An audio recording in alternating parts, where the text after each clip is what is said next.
He says, but the one thing that he always thinks about you is how you've always made the right decision within life. He says, and you weren't just my sister, you were my role model, my friend, my angel, and you will always be that.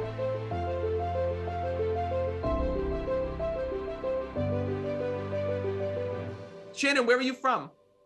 Salt Lake City, Utah. Perfect. Well, first of all, I'm glad that you're here. Thank you. First of all, I have this soul that's coming through that I keep hearing past of an addiction issue here in the physical world. My brother. Can I tell you everything?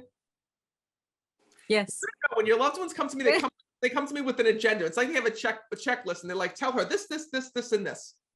And the moment that I'm connecting with him, he says to me, Matt, I first of all have to apologize to her for the way that I kept my life a secret before I died. He tells me that he pushed his family away, and he tells me there was a lot of secrets that he had where you all didn't know what he was doing or what was actually going on with him. Do you understand that? And for that, he wants to tell you that he's sorry, because I see that there were family members that could have helped him, that could have been there for him. And he says to me, Matt, this wasn't a one-time thing. He tells me that he struggled with addiction his whole life. Is that true? Yes. Because I see him having these addiction issues, getting sober, having these addiction issues again. And he says to me, Matt, this haunted me. I was haunted by addiction. That's what he keeps telling me. But the saddest thing is, and this is what I'm having the hardest time telling you, is he tells me that when he died, he knew what he was doing and he was keeping it a secret because he didn't want you all to know. He says to me, Matt, he goes, I knew that if I told my family, if my family got any inkling that I was trying something, that this addiction came back, they would have been right there, he said to me. Because he tells me that you went through this a total of 3 times with him. So did you help him on 3 different occasions? Okay. Yeah, more probably. Because but he says to me, I see 3 major milestones or interventions where he had problems and you lifted him back up. And he literally is so thankful for that. You have no idea how much your brother wants to thank you for saving his life, because you did it again and again and you don't even realize what you did.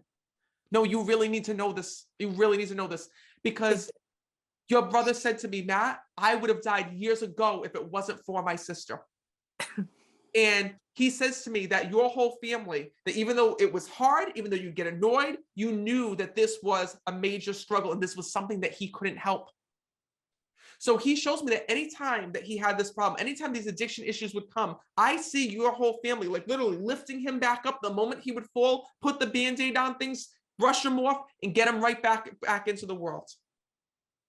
He says to me, Matt, please thank her. But he says to me when I'm connecting, he goes, Matt, he goes, it was a little bit of my lifestyle too, he tells me, because he goes, I loved women. He goes, I love sex and I love rock and roll. That's what he tells me. And I'm like, am I supposed to be saying that? Am I allowed to say that? I don't know how to, is that politically correct?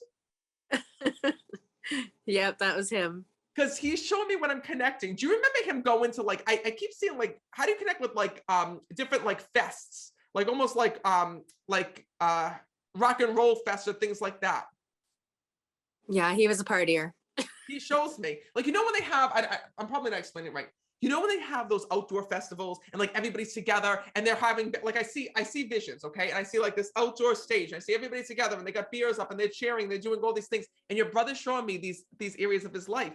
But the hardest part is that I made a pact with myself that I wasn't going to do this again. I promised my family again and again. He says, and I tried my hardest, but he says to me, it always just followed me. So I have to tell you that your brother says to me that he does not want you to feel any pain or any guilt, because when I needed you most, you were there. He says, my biggest regret was that I purposely did this. I purposely didn't tell you. I purposely kept this a secret. He says, and I felt guilty about it. That's what he keeps saying to me. He shows me he felt guilty because I see him putting this wall up between you and between him and between his family, because he didn't want you all to know that he was doing this. He says, and Matt, that's how I died. Yeah.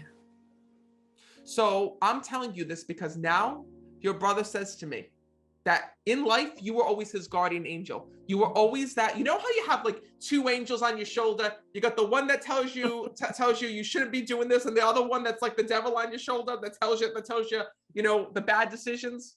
He tells me you were always the good angel. You were always the one that he said, and he tells me this. What's so crazy, and I love this when souls do this, is they tell me what they experienced in their head, right?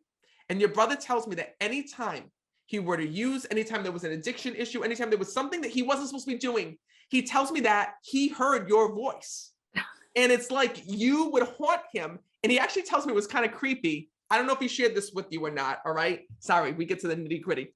But he tells me that there were times when like he would literally do something that was bad or get ready to do something that was bad. And you would call on the phone or a text message would pop up from you. He didn't tell me that. Because I see him going like this. I see him with the phone like this, right? And I see all of a sudden, like, I don't know what he was doing. I don't want to talk about what he's doing, but I saw a text message and him kind of like jumping back a little bit like, oh my God, that's creepy. But what's so tough is that, like I said, you were always his guardian angel, but you were also like a mother to him here in the physical. You know, you kept him under your wing. But he says to me, Matt, our bond is still so close on the other side. And please let her know that I'm watching over her now. I'm with her every single day. And he's bringing that through. Now, do you connect with wings at all with him? Probably, yeah. I see things. Like I see, like after he passed, I feel like somebody had like a half, I keep seeing a half wing. How do you connect with a half? Yeah. I have a necklace that's a half wing that I bought. Yeah. Shut the hell up. And you bought it in memory of your brother. Yeah. Know that he knows about that necklace. He kept saying about the half wing. Mm-hmm. So please know that he's also been trying to use that sign to reach you. He shows me he reaches you in two ways, songs and feathers. So know that those are the signs that your brother's using to get your attention. Thank you. I have to tell you one thing. He says to me, Matt, he goes, growing up, he tells me it was hard and challenging for the both of you. He says, but the one thing that he always thinks about you is how you've always made the right decision within life. He says, and you weren't just my sister, you were my role model, my friend, my angel, and you will always be that. So he says to me, because he goes like this to me, he's so funny. He doesn't want to end this video. I'm like, okay, wrap it up. He keeps telling me more things. He says to me that he's also been very protective over you with guys here in this world. And yes. your brother was a tough son of a gun when I'm connecting with him. He was. Because he shows me that guys used to come. He says to me, Matt, he goes, you don't understand. He goes, I knew that there's different guys that wanted her. And he tells me he always used to intimidate them here in this world. He did. But he's telling me when I'm connecting about a long-term relationship that you're in. So you're with somebody right now? Mm-hmm. Are you married or getting married? We're married now. Perfect. So I don't know if that happened after his passing. It did. Yes. Please know it's his way of acknowledging that he remembers the long-term relationship and he keeps saying that your husband is such a great guy. He tells me you need to stop harassing your husband. Why do you keep wanting to paint the house? I don't know. It is true. That's funny. What's with the paint chips? He's telling me about the paint chips. I painted the kitchen yellow and I don't like it now. And then I wanted to paint the fireplace a different color and we've changed all the rooms. He says to me, Matt, he goes to me, Matt, it's like a fun house. He goes, she watches, he says to me when I'm connecting, he goes, you know what it is? He's cracking me up. He's laughing. He goes, you're watching too much HGTV. He goes, she's talk all this stuff. He goes, next thing you know, she wants to read you the whole place. He goes, tell her to cool it down. That's funny. Yeah, it's true. And my husband said, we're hiring painters. Like, we're not doing anymore. So no, it's his way of acknowledging, pick a color, leave the same color. He says, and stop. He says, stop looking. He goes, stop looking at everyone else's house. He says to me. That's so true. Thank you. Please know that this is his way of letting you know that he will always be an angel that's by your side. Thank you so much. Right there and with you. And I'm forever watching over you. All right. I'm going to leave you with that.